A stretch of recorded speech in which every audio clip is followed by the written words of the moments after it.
Hey Dad. This is real, huh? Finally, I'm in engineering college. I'm proud of you,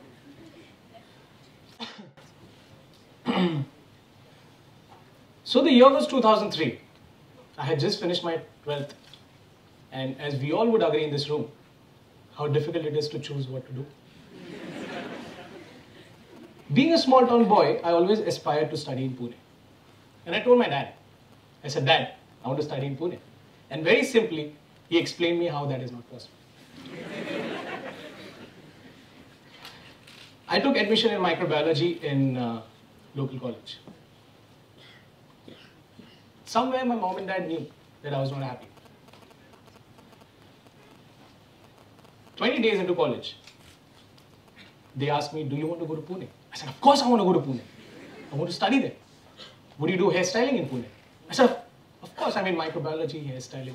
So, not that hairstyling was an unknown field to me. I mean, I've seen my mom cutting hair. I've seen her attending seminars. So, that's my mom. That's me at the age of 12. That's just Veer.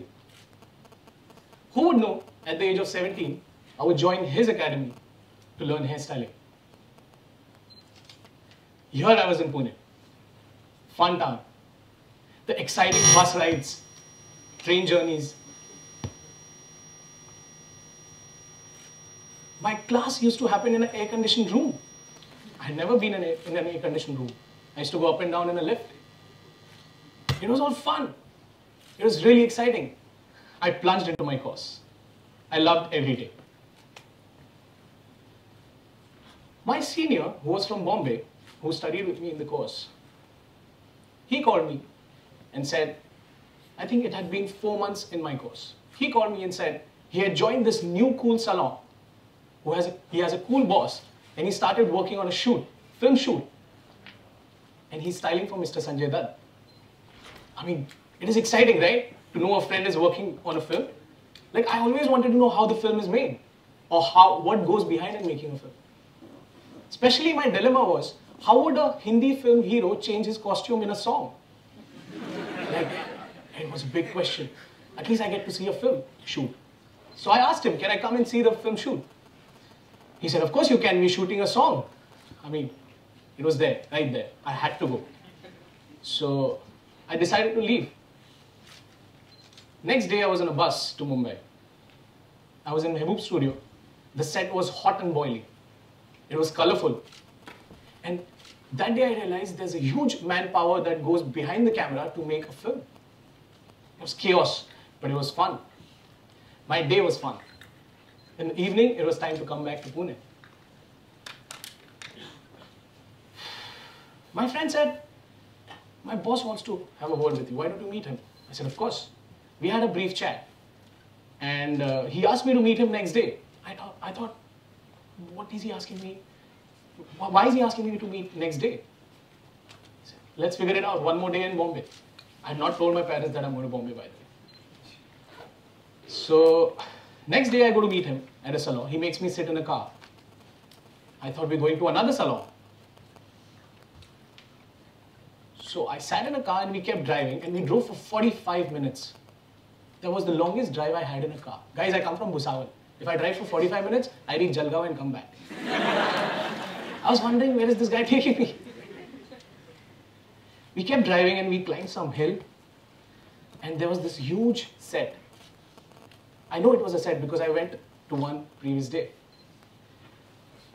There were people working on these massive buildings and people running around, and I got mesmerized. I just got lost there. Suddenly I heard somebody calling my name. I ran towards my friend's boss. And there he said, Darshan, meet Salman bhai. Salman bhai, meet Darshan, my new assistant.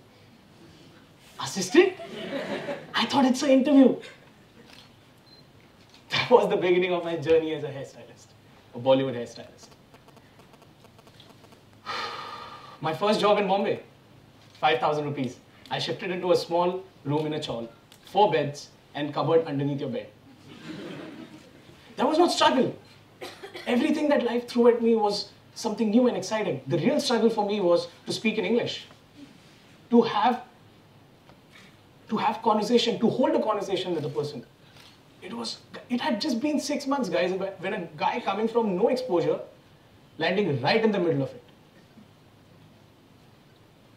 It was fun time.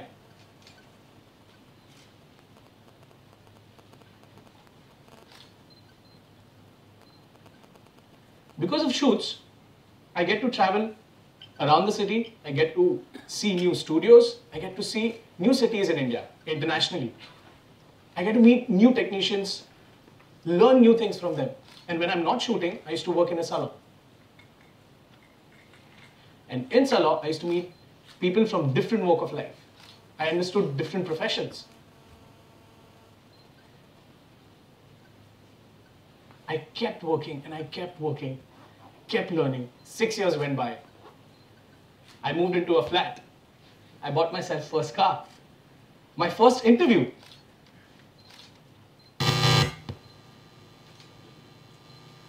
For Darshan, Bombay ended up being a city where his dreams came true faster than he could ever have imagined. It was a big thing for me to have a tea in Taj Mahal. I used to hear, yeah, see, it was a big thing for me to sit in a flight. And right now my passport is full. Right now my 3 passports are full. I love traveling. It was the best time of my life. I was at the best place in my life.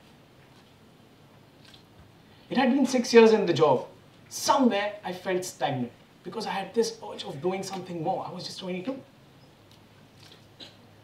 To do something more, I had to quit my salon and I quit the Bollywood life. And in 8 months, I started my own salon called DNH. It was in a partnership. My own salon, right? At the age of 22 in Mumbai by myself. I have arrived. This is it. This is my calling. Well, I was wrong. I'm sorry, guys, I was wrong. I was wrong. I was completely wrong. See, I had not signed partnership agreement. I had not signed rental agreement. I had not maintained accounts. See, I was good at the front end of my work, but zero at the business side of it.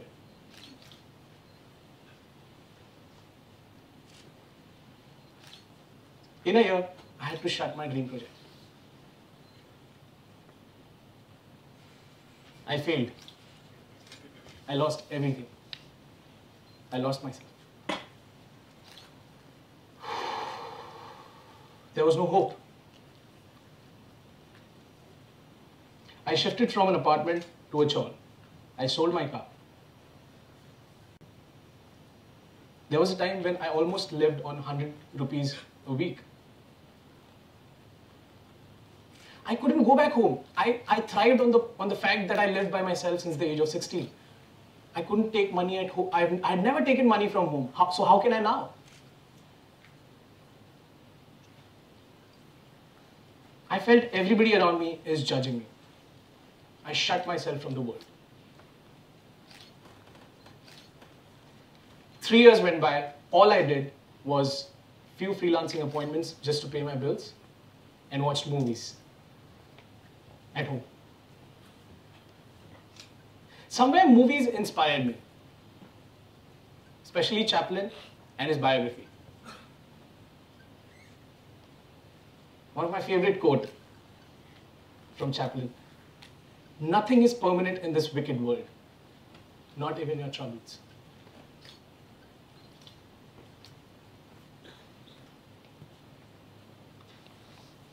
My downfall taught me about my flaws. My downfall taught me how I should value things and relations in my life. It taught me how not to take hasty decisions in life. How I should be open to new ideas and constantly keep learning. And the most valuable, how to have real people around who are your true critics in life.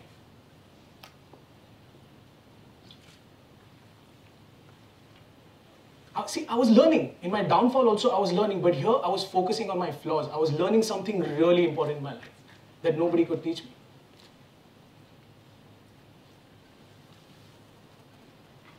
I told myself I had to help myself. There's nobody else who's going to come and change this situation. I had to stand up and bring the change. One day, a friend offered me a job in Bhopal as a marketing executive in a university. It had nothing to do with hairstyling, nor I had any previous education in it. I took it up. In return, I learned valuable lessons in PR and marketing. Somebody suggested, why don't you do a course online? And I did. I did finance course on Coursera. See, something was in motion. I started working towards it. I started making an effort. Things are out there. I started asking people the right questions. The key point was I started noticing and accepting my flaws and made conscious effort to work on them.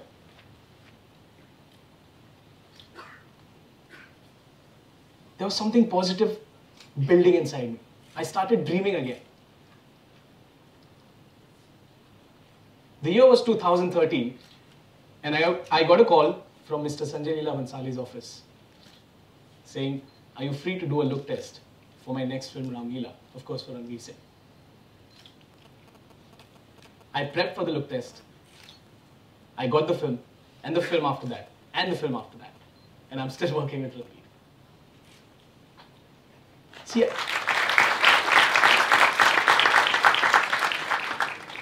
I started working with Ranveer. That brought some stability to my life. Obviously sorted my basic necessities of food, clothing, shelter.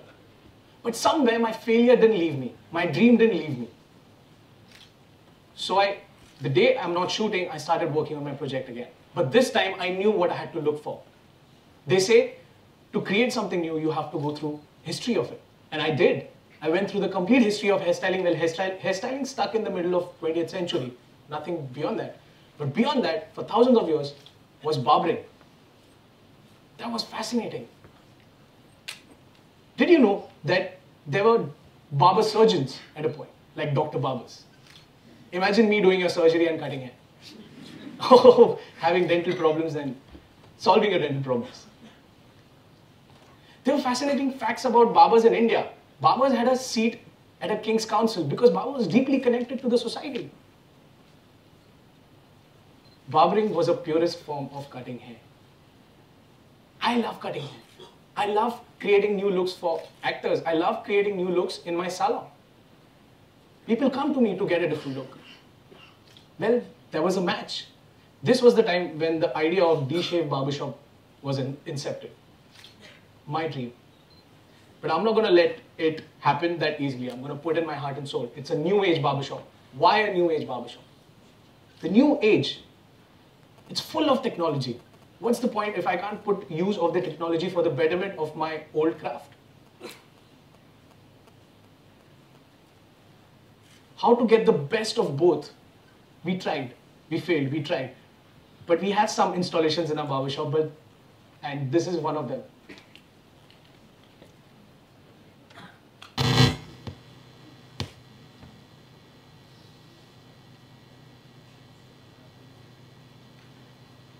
So see how it is difficult to know what you've done at the back of the head. Like you remember the barber showing you the back mirror and you're going, dikh raha hai, dikh raha hai. You really don't know what's going on at the back. But just assembling, putting 2 plus 2 together, I solved this, and there are a couple of others. But the point is, I worked hard on it. And I created certain principles for my barbershop. We only focus on 3 services: haircut, beard trim shave, and tail champi. It's important. We don't even sell products because we really want to value the craft. We want to get and bring back the connection between a client and a barber.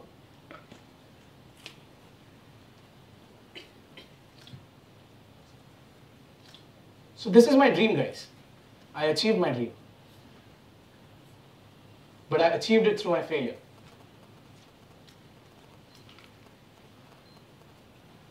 In my failure,